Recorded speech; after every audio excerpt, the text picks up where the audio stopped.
I'm a janitor at a company. There's nothing much to say, except recently I've had to work the night shift. Alongside me is Lam, a coworker of mine who's the same age as me. We agreed that after finishing, we would go out for a good meal. That evening, I was cleaning in the restroom while Lam was tidying up the utility room at the end of the hallway. We were both on the first floor. I was busy spraying under the toilet seat when I suddenly heard Lam calling from the second floor. "Hey, Bao, can you come up here and help me for a second?" I was startled for a moment. The restroom I was cleaning was right next to the staircase, while the utility room was at the end of the hallway. To get to the second floor, Lam would have had to pass by me. So how did he get to the second floor without making any noise? I decided to brush off these silly thoughts and poked my head out of the restroom. My eyes couldn't help but glance towards the utility room. Oddly enough, the lights were still on in there, and I could still hear the steady clanking sounds from earlier. At that moment, Lam leaned over the staircase and shouted, "What's taking so long? Hurry up so we can go eat." "Yeah, I'm coming," I replied, but my eyes still couldn't leave the utility room. "Who's in there?" The answer came sooner than I thought. A man poked his head out of the utility room. Strangely enough, it was Lam. Yes, I wasn't seeing things. It was definitely Lam. "Who were you talking to out there?" Lam's voice came from the utility room. "Huh? Didn't you just ask me to come up to the second floor to help you clean?" My hands and feet started trembling. A chill ran down my spine. Suddenly, Lam shouted from the staircase, "Run, Bao, that's an impostor!" I was jolted, looking at the frightened Lam on the stairs. Then I looked back at the Lam-like figure in the utility room. His face changed. He lunged at me like I was his next meal.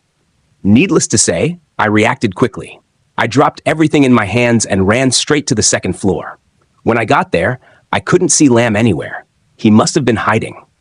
In a panic, I ran into the restroom at the top of the stairs on the second floor, squeezing into the last stall and locking the door. After making sure the imposter couldn't open the door, I quickly pulled out my phone to call the police.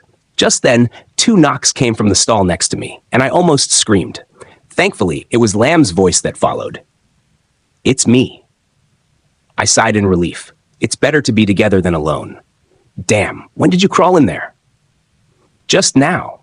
"Shit, that guy looked terrifying. Good thing you warned me earlier, or who knows what he would have done to me." "You're new to the company, so you probably haven't heard about this." Lam swallowed hard. I anxiously asked, "Heard about what?"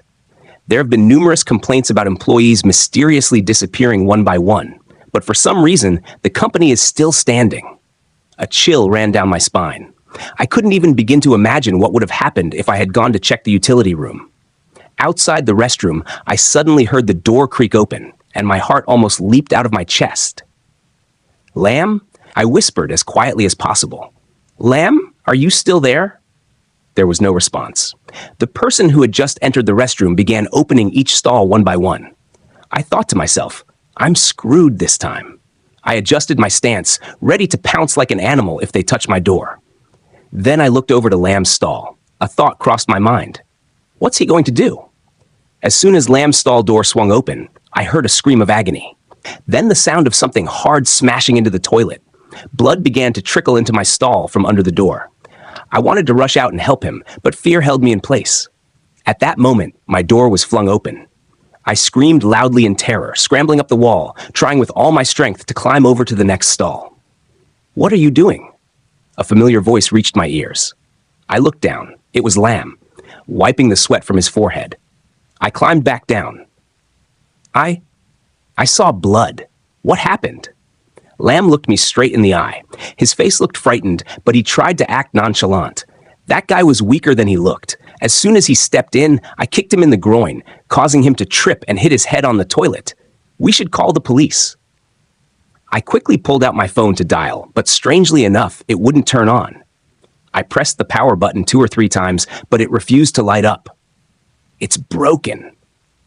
Are you kidding me? I didn't bring my phone, Lam grumbled. I suggested, then we should head to the nearest police station. Yeah, that's a good idea. But I'm not staying here alone.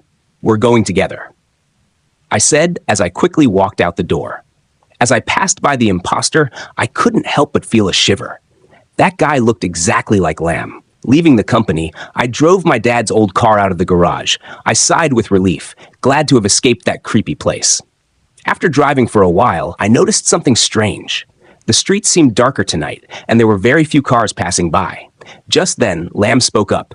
"If we hadn't escaped earlier, you would have been the 13th victim." "How do you know?" There was no answer, and I didn't think much of it at the time. But then I recalled what had happened earlier when the fake Lamb chased me from the utility room. What if that wasn't the fake Lamb after all? I suddenly jolted, remembering that when we were assigned our tasks, Lamb had chosen to clean the utility room. At the time, I remember wondering how he managed to get up to the second floor without making any noise in the hallway. Somehow, my instincts told me that something wasn't right. I slowly looked into the rearview mirror, obscured by the darkness. I could only see the lower half of Lamb's face. He was smiling, a grin stretched ear to ear. And I'm sure I'd never seen a smile like that before, nor had I ever imagined a person could smile that way.